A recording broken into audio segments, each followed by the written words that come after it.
are still seeing some scattered showers and storms, especially in places like McDuffie and Glasscock County. And we do still have that flood watch in place for the next couple of hours. All those details coming up. Now at 10, an officer-involved shooting in Aiken County. Will have the latest on the investigation. Also ahead, a large sinkhole opens up on a busy stretch of Walton Way. A look at what may have caused it and when it might be fixed. And an event that showcases veteran healthcare innovations and collaborations. We'll take you there. Live from Television Park, this is WJBF News Channel 6 at 10 on MeTV. Good evening, everyone. I'm Dee Griffin. Thank you so much for joining us. Coverage you can count on begins with a deputy-involved shooting after a suspect got into an altercation with an Aiken County deputy. News Channel 6's Isabella Moody is live here in the studio with more. Yes, Dee, the incident happened just after 2 p.m. in the area near Aiken RV Park and J.D. Leeper Elementary School. The sheriff's office responded to calls of a suspect acting erratically. The suspect and deputies got into a physical altercation, resulting in one deputy being injured and the suspect shot. During the course of their approach to him, they notified the school to go ahead and secure themselves to make sure that any action that we had didn't overflow into the school. The school was notified, and a spokesperson for Aiken County Schools says J.D. Leeper was placed on a hard lockdown during the incident. But once that lockdown was lifted, all students were dismissed on a control release held by the sheriff's office. Nobody at the school was injured. During their interaction with the suspect, he became combative and started fighting with deputies. As a result of that altercation with deputies, I have one deputy that's injured, and the suspect was shot. So we do have an officer-involved shooting. SLED has taken over this case as requested by Aiken County Sheriff Michael Hunt. The case is still ongoing. There's no indication, and so far, initially, we hadn't found any relation to the school at this time. The deputy is in stable condition at the hospital. The suspect is also hospitalized. No word yet on his condition. Neither the identity of the suspect nor the deputy have been released at this time. Just trying to get the scene stabilized as quickly as possible, have minimum disruption to our community, so we can, get everybody back to their normal day, even though this is not normal. We will continue to keep you updated when we learn more, and you can find that on WJBF.com. Dee? All right, thanks so much. Time now for a first check of the forecast with Chief Meteorologist Jenna Petracci. And Jenna, the rain finally slowed down this evening and stopped in most areas. That's exactly right, Dee. So we definitely had some small downpours today. Nothing like what we had last night with the very widespread rain. But some of these downpours, they're pretty strong and mighty. We have a lot of heavy rain coming down now in parts of McDuffie, pushing into Columbia County and also over Glasscock County. This is headed towards the metro. So Augusta, you're not quite done with the rain yet. Here's a closer look up towards Saluda County and parts of Edgefield. Right around Edgefield, we have that light shower activity, and also over near Ridge Spring, Batesburg, Leesville, and up in McCormick as well. Some heavy downpours just outside of out of town and down Highway 221. Widespread light rain that continues down into McDuffie County. There's Thompson, so the heavy activity has now pushed off towards your east. Deering and Harlem in on all of this lightning activity, though, along Highway 278. In Grovetown, Evans, and Martinez, you are next when it comes to this heavy downpour. As for the rainfall totals today, it's very, very spotty. So notice out towards the west. Practically no rain anywhere from Sparta down to Wrightsville, but other places have picked up over an inch, and that would be in Waynesboro, parts of Aiken County, and even close to 3 inches around places like Wagner. So that's very good news because that's where there's still a drought. Our northern counties have plenty of rain to help them with over the last couple of weeks. So it's really places like Aiken, Barnwell, and Burke County that need the rain. But on the flip side, there is the threat of flooding as well. So until midnight tonight, we do have that flood watch in effect for the county shaded. It's very damp outside, but no rain at the moment coming down outside here at the station. 89 was our high today, so it was very cloudy, and that definitely helped limit our temperatures. And right now, we're seeing those mid to upper 70s. 75 in Allendale, Augusta at 78, and still at that 80-degree mark in Wrightsville and Gibson. Winds are pretty light, only up to around 8 miles per hour, and we continue to have this stationary front across the area, which will bring a few more showers and storms tomorrow. All the details on that coming up. Back to you, Dee. All right, thanks so much. We'll see you then. Today, the Charlie Norwood Uptown VA hosted its first VA Augusta Innovation Summit. The event showcased veteran healthcare inventions and collaborations. These glasses are called Xavier glasses. They allow people with severe hearing loss to understand speech in real time. The glasses use speech to text to allow the hearing impaired to know what is being said around them. It's just one invention featured at the summit that will help local veterans. By empowering our frontline staff who see the problems every single day in their work, day in and day out. They are the ones who connect with our veterans. They're going to be the ones who are best positioned to come up with what is needed. And so it is our department's function to provide the training and the resources to help them do just that. You can learn more about the Xavier glasses and a few other inventions showcased at today's event. Just go to WJBF.com. A huge sinkhole opened up on Walton Way last night. We told you all about it. Now crews are working to... The Department of Community Supervision in Georgia held its graduation ceremony for their day reporting center students. This ceremony gives individuals who have made poor choices a chance to make their paths straight and their lives right through mentorship and counseling. The event highlights those who completed the intensive supervision and counseling-based program. It aims to reduce recidivism and help individuals live productive, law-abiding lives. Took determination and discipline, just believing in myself, understanding that struggle build character and that it ain't always be easy. So at the end of the day, I just kept pushing. I'm still pushing. I'm still striving. It's an everyday thing. So I had support. People helping me bring me there. It's every day. So every day I got to go there. I got to actually attend the class. I got to go through the everyday stuff. So it was tedious, but I made it work. This was the 28th DRC graduation ceremony, but organization leaders say it has helped far more individuals. And speaking of education, teachers and students are already back in the classroom in some local counties. Teachers say they've noticed an increase in mental health challenges and behavioral issues. They say increased cell phone usage and social media access over long breaks can lead to more issues. The Georgia Association of Educators supports a statewide cell phone ban in schools and wants the state to hire more social workers, school psychologists, and mental health counselors to help students and provide support. And we still have a little bit of rain on Live Viper 6, but the rain chances are going down starting tomorrow. I'll have all the details on that coming up. At Jefferson News Channel 6. Now, your most accurate forecast with WJBF Live Viper 6. Welcome back. Well, after the very cloudy day we had today with the rain, I want to start out by showing you a beautiful double rainbow. I wish I could say this was taken in the CSRA, but of course, this was taken all the way out in Hawaii by our chief engineer, Matt Johnson. So shout out to Matt for sending me this awesome photo, making me jealous that he's in Hawaii this week. Well, we are here with all the rain, but overall the rain is a good thing because we could definitely use it. It's been pretty dry for the month of July, and this is definitely helping with that drought. Right now on Live Viper 6, you can see scattered showers and storms, but nothing too widespread. Up in Saluda County, showers are starting to diminish now. We just have a little bit of activity near Ridge Spring and northern Aiken County, and then up towards McCormick as well, some heavy rain. Not seeing much lightning in those storms, and just one lightning strike here, but definitely some torrential rain coming down near Harlem, outside of Deering, all the way into parts of Glasscock County. We continue to have a flood watch in effect until midnight for the county shaded. We had that aerial flood advisory late last night.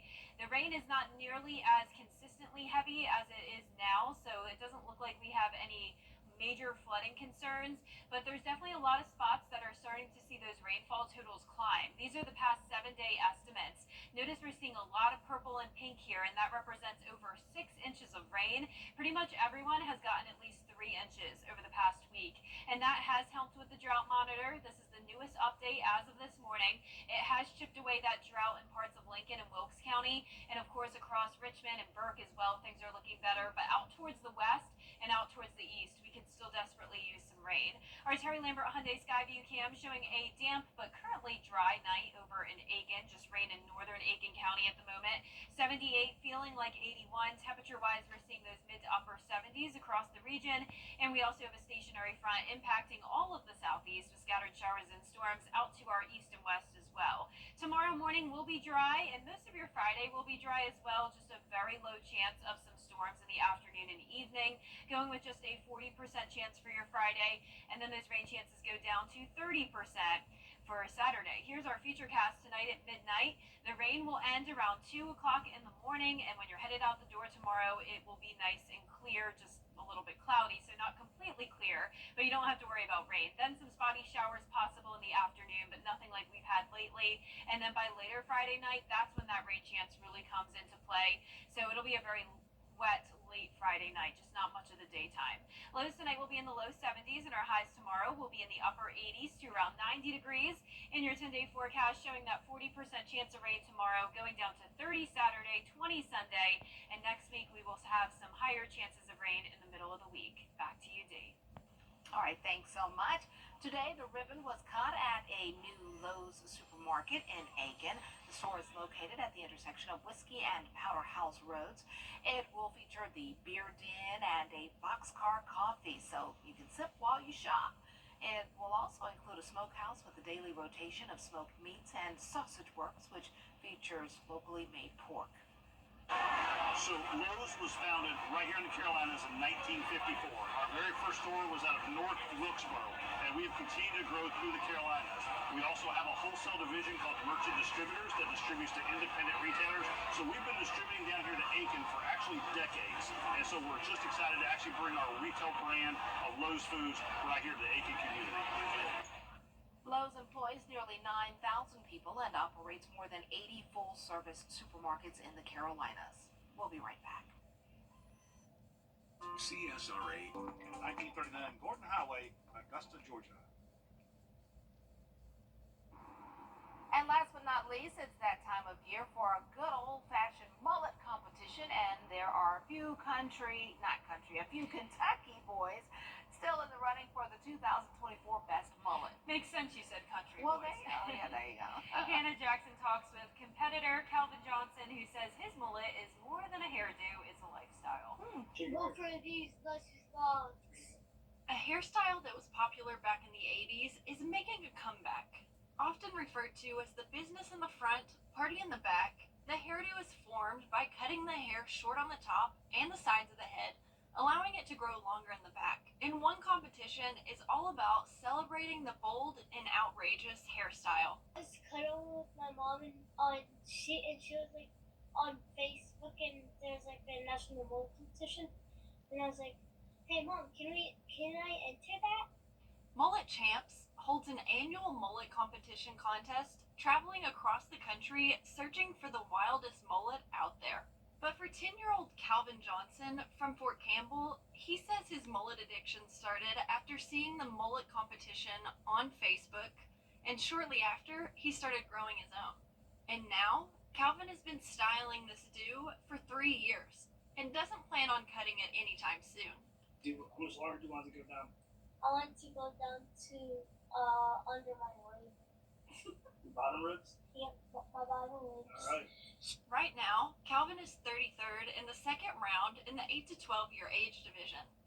The rankings are based on 3 factors: public and judge votes, celebrity endorsements, and the amount of money raised for Jared Allen's Home for Wounded Warriors, which Calvin says has a special meaning for him. My dad is a medic in the army, and he helps sick and wounded people. But that's not the only thing keeping Calvin interested in this competition. The money.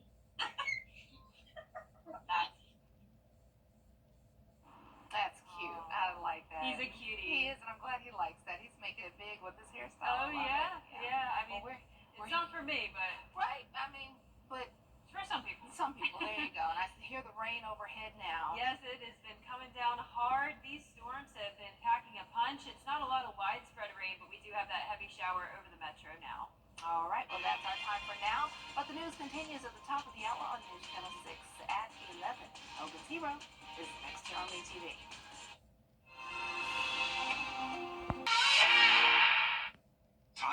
temperature. Brought to you by your local Honda dealer. Another rainy night for us, but how long will these high rain chances last? I'll have all those details coming up.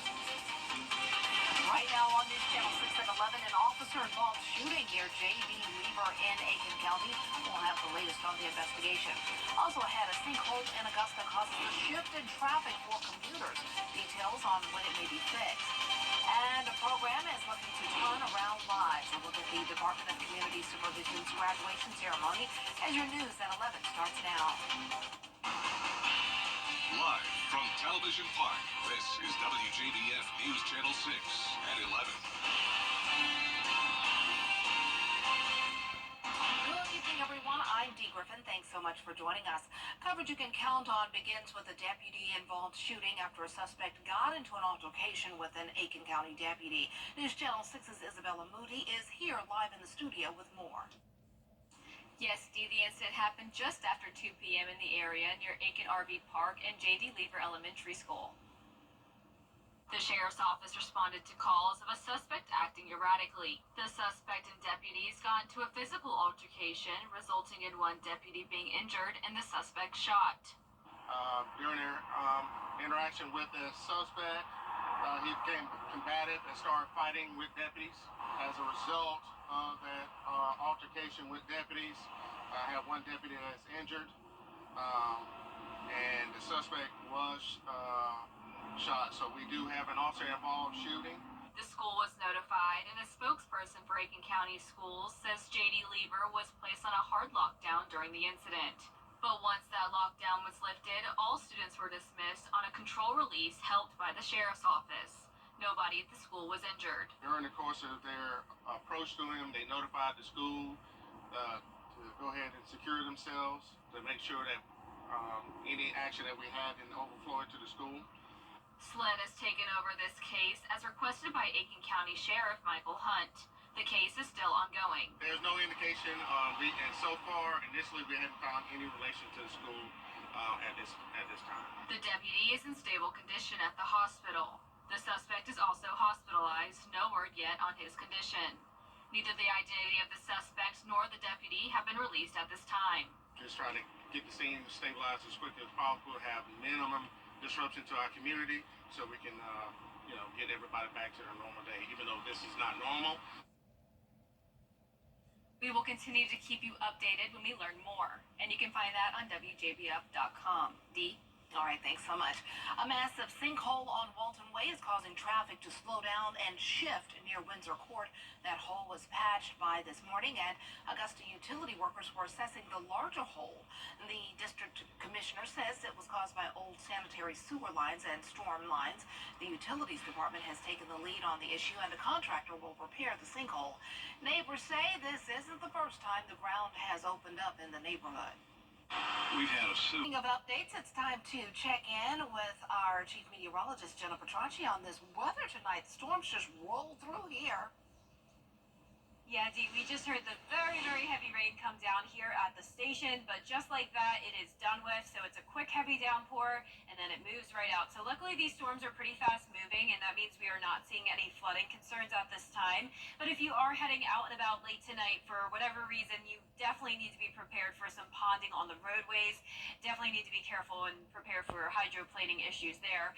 Notice we do have the widespread rain up in Saluda County, into parts of Edgefield County as well. Some heavy downpours here and there. There is an aerial flood advisory outside of our viewing area. This is for Lexington County, but you can see part of that heavy downpour does extend into Aiken County. This is outside of Wagner. So Aiken County has picked up on a lot of rainfall today. Down towards the south and west in the metro, we have a heavy downpour. This is the one that Dee and I were just talking about. It's past North Augusta now, moving into Burnett Town. And for us, it's just light rainfall now, Evans, Martinez, Grovetown, and then one lightning strike as well, or actually two lightning strikes within this cell here in Jefferson County towards the south of Reds. As for those rainfall totals today, it's very, very spotty. So some of us, such as our western western counties didn't pick up on any rain at all, but places like Thompson got up to around 3 inches of rain, and same thing in that portion of Aiken County near Wagner and Perry that I was talking about. So luckily that's very beneficial rain for Aiken County, as they haven't gotten much so far over the past couple of weeks. Well, flood watch continues only until midnight. After that, we will see improving conditions overnight. Look at that. There's the lightning out in the distance on our Terry Lambert Hyundai Skyview cam in Aiken. Our temperature today only topped off at 89 degrees. The overcast skies definitely helped keep things cooler, and we picked up on 0.16 inches at Augusta Bush Field. Here's our temperatures right now: mid to upper 70s, 78 in Augusta, 75 in Gibson, and 77 in Edgefield. When you're headed out the door tomorrow, you don't have to worry about any rain, and temperatures will be right around average in the low 70s. Now, we do still have some rain chances over the next few days, but they will be much lower. So I'll break down all those details coming up. Back to you, Dave. All right, thanks so much. We'll see you then. A Hepzibah couple is dead after a big crash on Interstate 95 in North Carolina Wednesday. 72-year-old William Tucker and 66-year-old Elizabeth Tucker from Hepzibah were among 5 people killed in the crash. It happened on Interstate 95 near Kelly, North Carolina. The Highway Patrol says there was a tractor-trailer driver who failed to slow down with traffic and rammed into several vehicles. That driver is charged with 5 counts of misdemeanor death by motor vehicle and is in jail. The Georgia Department of Community Supervision holding its graduation ceremony for students at the Day Reporting Center. Bria Smith takes a look at the importance of this program. This ceremony gives individuals who have made poor choices in the past a chance to make their path straight through mentorship and counseling. Every day I gotta go to, I gotta actually attend the class, I gotta go through the everyday stuff, so it was tedious, but I made it work. That's the reality for most graduates. To determination and discipline, just believing in myself, understanding that struggle build character and that it ain't always be easy. Julian Johnson said he couldn't have done it without the support of his loved ones, like his mother. Especially black men don't want to admit that there is an issue, like they are having problems and I can't find a job, I can't do this, I can't make more money, and it's the lesser of two evils. If I can't do this, then I'll do this. Thursday morning ceremony highlighted those who completed the intensive supervision and counseling-based program. I spent a whole lot of time putting away violent criminals, sex predators, and all these dangerous people. They're hurting others. They put you in prison. You're hurting yourself. I want to help you. The program aims to reduce recidivism and help individuals live productive, law-abiding lives. My goal is to always listen, to learn as much as we can so that when we're making decisions that impact human lives, that we're doing it in a way that propels them forward and gives them the help they need so that we don't end up in that cycle of incarceration.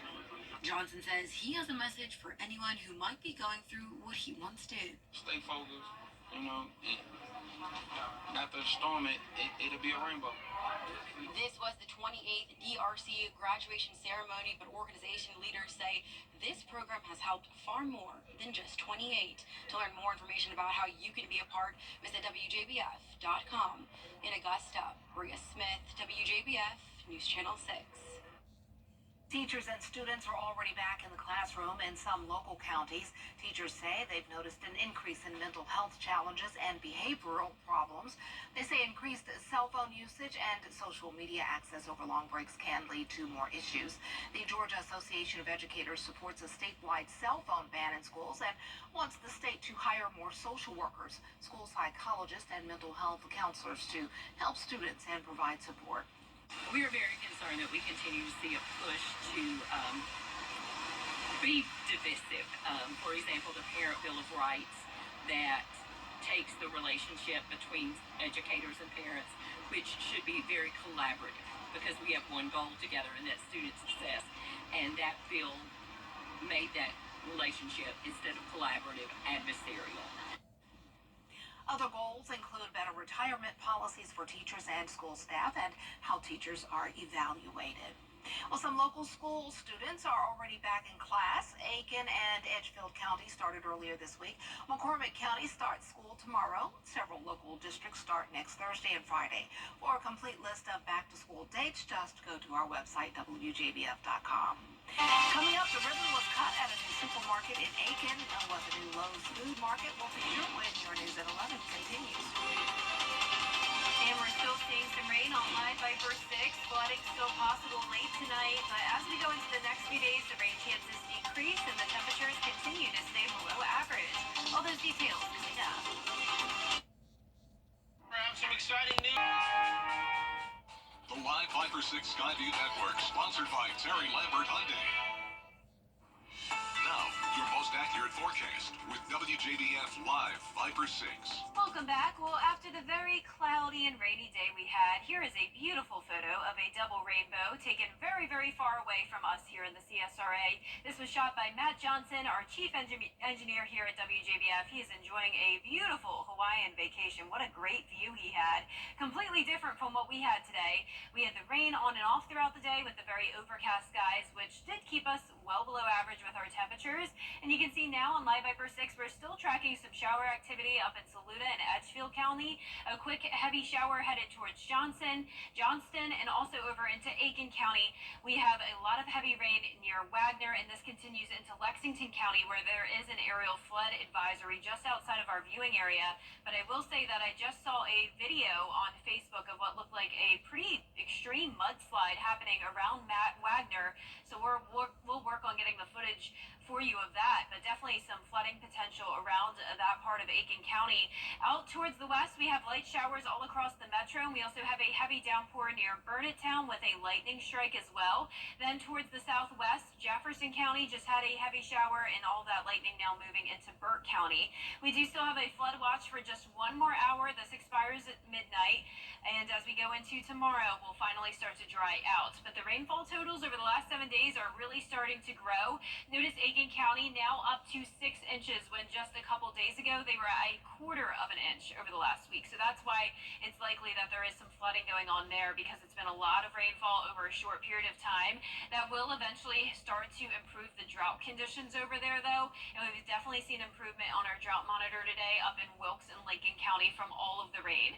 Our Terry Lambert Hyundai Skyview cam showing it very wet outside here at the station. 76 degrees, northwest wind of 6 miles per hour. We're seeing those low to upper 70s across the region, and by tomorrow morning we'll be right around average in the low 70s. We still have the stalled frontal boundary near us, but over the next couple of days that'll start to go away as the rain chances go down. But in the meantime, tomorrow still some spotty showers and storms possible in the afternoon, but doesn't look like it will be as widespread as what we've had. So going just with a 40% chance for your Friday, and eventually down to 20% for Sunday. Tonight at midnight, there's the rain coming through. It's pretty much done by around 2 o'clock in the morning. So when you're headed out the door for school or work tomorrow, you should be A-okay. Just pretty cloudy tomorrow, and then in the afternoon, a few pop-up showers and storms, but it really won't be until late Friday night around 8 o'clock where we have another batch of rain come through. So good sleeping weather for your Friday night. Lows tonight will be in the low 70s with the rain, and highs tomorrow will be in the upper 80s to around 90 degrees. Here's a look at your 10-day forecast. Below average temperatures all the way into next week. 88 for your Saturday, 90 degrees for Sunday, and then next week we'll start to climb up a bit to 94 with still those chances of rain. Back to you, Dee. All right, thanks so much. Today, the ribbon was cut at the Lowe's supermarket in Aiken. The store is located at the intersection of Whiskey and Powder House Roads. It will feature the beer den and the boxcar coffee, so you can sip while you shop. It will also include a smokehouse with a daily rotation of smoked meats, and Sausage Works, which features locally made pork. So Lowe's was founded right here in the Carolinas in 1954. Our very first store was out of North Wilkesboro, and we have continued to grow through the Carolinas. We also have a wholesale division called Merchant Distributors that distributes to independent retailers. So we've been distributing down here to Aiken for actually decades, and so we're just excited to actually bring our retail brand of Lowe's Foods right here to the Aiken community. Lowe's employs nearly 9,000 people and operates more than 80 full-service supermarkets in the Carolinas. Well, still ahead, the Israeli Prime Minister was... You can't always choose the weather, but you can choose your weather app. Go with the most accurate and most trusted, the Live Viper 6 mobile app. Download it today. There's a new Kickstarter project to finance a drone that actually flies like a bird.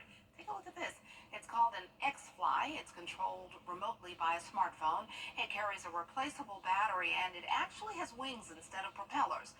Early investors were promised their own X-Files, each one complete with its own battery and charger. That'd be fun to just get out there and fly it. That's cool. Yeah, it definitely looked like a bird from here. Wow. Yeah. Well, our 10-day forecast showing still a 40% chance of rain tomorrow, but it will be mostly dry. A lot of that rain coming in at night, high of 90 degrees and only 88 for your Saturday.